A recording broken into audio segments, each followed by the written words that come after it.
$50 for a 2-minute taxi ride, $100 for a plain t-shirt, $10 for a bottle of water. At first, you don't think much about it. Then it hits you. You just got played. Every culture has a word for that feeling.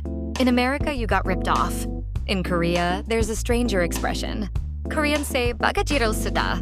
바가지를 쓰다. 바가지를 쓰다. Literally, to wear a gourd. And the story behind that?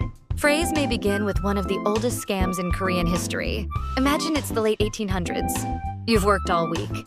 Your back hurts. Your pockets finally contain a little money. Then a friendly stranger approaches you.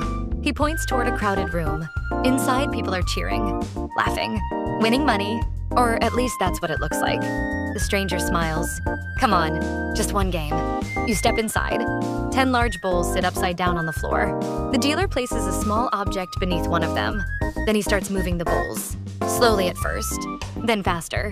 The crowd watches closely. A player points at a bowl. He wins. Another player points. He wins too. Easy money. At least that's what it looks like. So you place a bet. The dealer grins. The bowls stop moving. You choose. The bowl lifts. Nothing. Your money is gone. The crowd laughs. The dealer moves on to the next victim. What you didn't know was that the game was never fair. Many gambling operators were experts in deception. Some used sleight of hand. Some planted fake winners in the crowd. Others distracted players just long enough to manipulate the game. The entire room was designed for one purpose: to separate you from your money.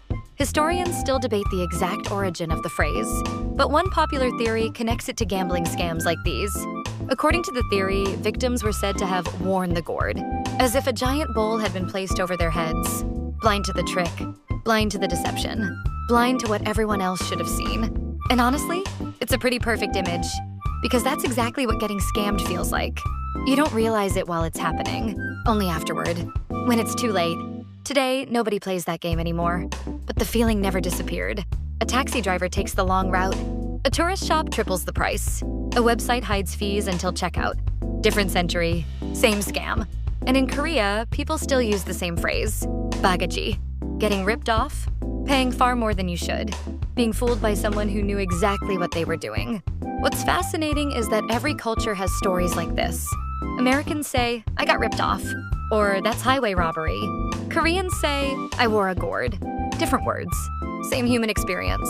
And that experience is probably as old as civilization itself. In fact, Korea even has another famous word connected to this world: Tazza, a master gambler, a hustler, someone so skilled at reading people that sitting across from them was usually a mistake. The kind of person who could walk into a room with nothing and leave with everybody else's money. And if you ever found yourself across the table from a Tazza, there was a good chance you were about to wear a Ba-ga-ji. That's why this phrase survived for generations. Not because of the gourd, not because of the gambling, but because people never change. The tools change, the technology changes, the scams change, but the feeling remains exactly the same. That moment when you realize you should have known better. So the next time a deal feels too good to be true, pay attention, because somewhere out there, someone is still trying to put a gourd over your head. And if you enjoyed this story and want to discover more fascinating Korean expressions and the surprising histories behind them, subscribe for the next episode. Until then, keep your eyes open, protect your wallet, and don't wear the gourd. Ba-ga-ji-reul Sseu-da.